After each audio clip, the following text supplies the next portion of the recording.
Hai teman, selamat datang di channel Sekate New. Jangan lupa pada teman-teman untuk like, komen, dan subscribe supaya tidak ketinggalan update dari channel ini. Mimin ucapkan terima kasih. Selamat menyaksikan. Sandiwara bangkrut sang direktur ke istri, bab 48.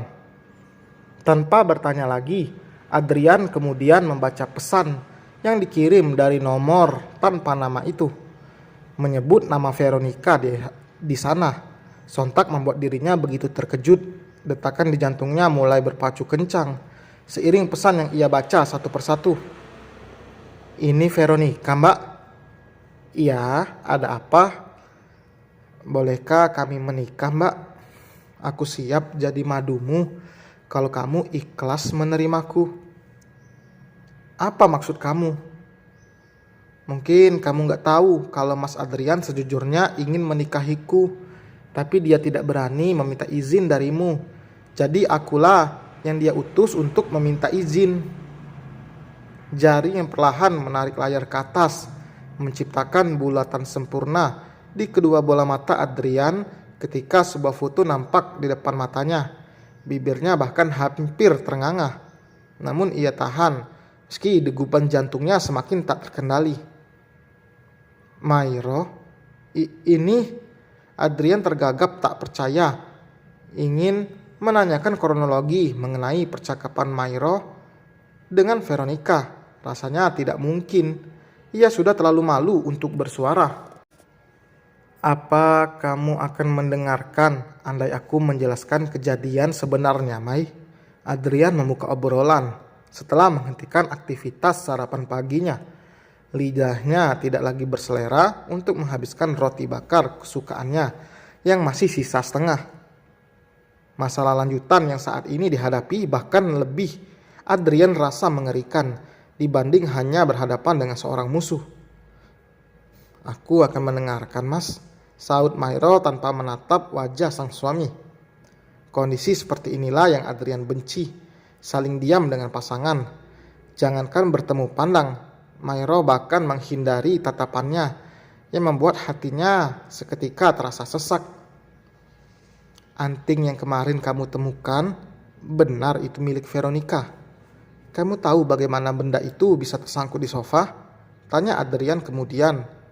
Sengaja ia menguji reaksi Mairo menerima penjelasannya. Walau sang istri belum percaya penuh dengan dirinya, setidaknya gelengan pelan kepala Mairo juga tatapannya menjadi angin segar buat Adrian. Mungkin dia logikanya juga ikut berpikir mencerna kejadian sebelumnya. Jika aku runtunkan kejadian dari awal, Veronica lah yang membawamu naik ke sofa setelah kamu pingsan di lantai. Mungkin tarikan tanganmu membuat anting sebelahnya terlepas tanpa dia sadari. Adrian kemudian menghela napas panjang, menata kalimat agar Mairo paham dan menerima penjelasan yang lebih masuk akal. Tak lama berserang, Adrian kembali bersuara. "Bodohnya aku, saat pintu kamar diketuk, aku pikir itu kamu. Jadi botol minum juga, kue kecil di atas nampan yang aku dapati, aku terima tanpa memastikan dulu sebelumnya. Yang ada dalam pikiranku saat itu, kamu sedang memberiku kejutan. Sayangnya setelah makan kue itu dan minum, kepalaku pusing. Sampai tak sadar aku terlelap hingga pagi. Itulah kenapa kita sama-sama kesiangan. Mungkin pengaruh obat tidur dari Veronica yang dicampurkan pada botol minum dan kue. Demi memastikan bukti kebenarannya, aku ujikan kue dan air minum itu di lab. Dan benar saja, kalau air minum itu mengandung obat bius jenis gamma hydrobutyrate yang entah dari mana Veronica mendapatkan itu. Dan semalam dia pula mungkin memanfaatkan kondisiku yang lemah tak berdaya demi ingin memisahkan kita dengan cara mengambil foto." Sejenak Adrian menatap Mairo. Setelah meyakini penjelasannya yang dirasa sudah gamblang, ia menunggu reaksi yang akan sang istri ucapkan. Namun sayang, beberapa menit lewat, Mairo masih terdiam.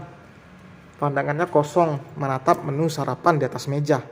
Entah apa yang ada dalam pikirannya saat ini.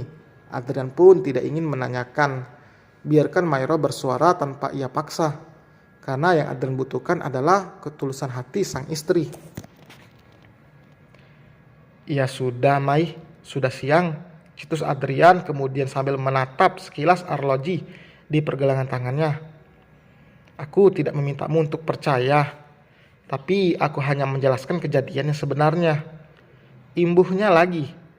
Adrian lalu beranjak dari duduknya kemudian memakai jas yang sebelumnya ia letakkan di sandaran kursi. Mai, panggil Adrian lembut. Aku minta maaf, Mas.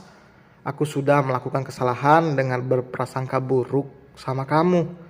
Nada ucapan Mairo mulai terdengar parau. Maaf juga kalau aku sempat percaya pada Veronica dibanding kamu, tambahnya lagi. Menyadari sikap sang istri yang sesuai harapannya, Adrian melepas pelukan perlahan itu. Ditatapnya wajah Mairo setelah melekatkan kedua tangannya tepat di pipinya. Air mata yang nampak menetes membasahi pipi Mairo. Ia usap perlahan menggunakan ibu jarinya.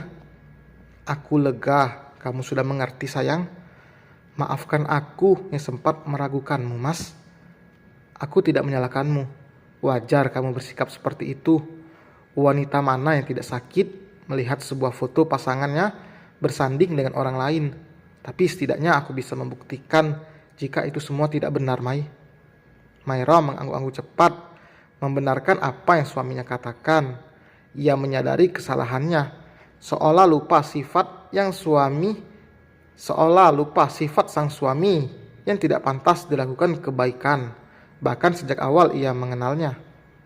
Keduanya kembali berpelukan, saling meluapkan rindu atas kesalahpahaman yang hampir memecahkan hubungan di antara mereka. Ya sudah, Mai, aku pamit ya. Adrian kemudian melepas pelan pelukannya, lalu dirangkulnya pundak sang istri menuju teras rumah untuk mengantarnya sampai ke mobil. Keduanya terus berbincang hingga sampai di depan rumah. Oh iya sayang, jaga kesehatanmu ya. 2 hari lagi kita akan melewatkan acara bahagia. Iya Mas, kamu juga. Setelah itu kita akan bulan madu. Bulan madu, Mas? Rasa terkejut Mairo sontak membuat dahi Adrian berkerinyit.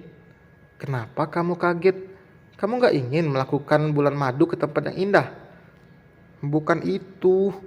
Aku justru kaget karena merasa gak percaya impian selama ini hampir menjadi nyata. Ucapan Mairo sontak membuat Adrian tertawa lepas.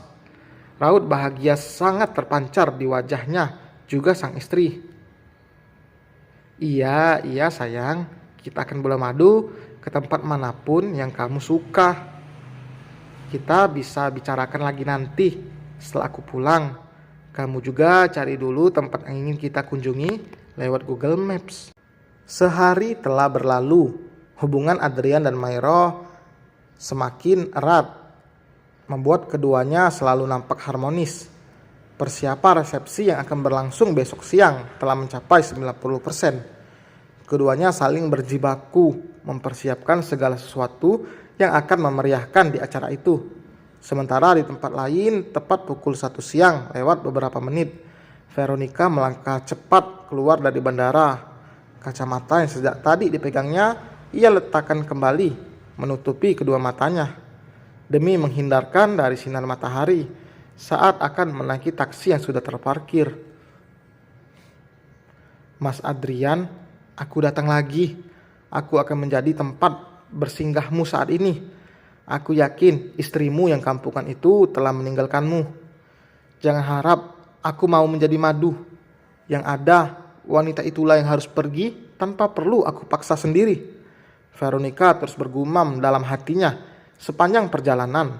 Tujuan utamanya, tempat yang akan didatangi adalah kantor Adrian. Di sana ia akan menjadi tamu spesial yang akan mengantar makan siang lalu menemani Adrian makan bersama-sama. Dan selesai teman, terima kasih telah mendengarkan. Jangan lupa like, komen, dan subscribe. Sampai berjumpa di bab berikutnya. Bye.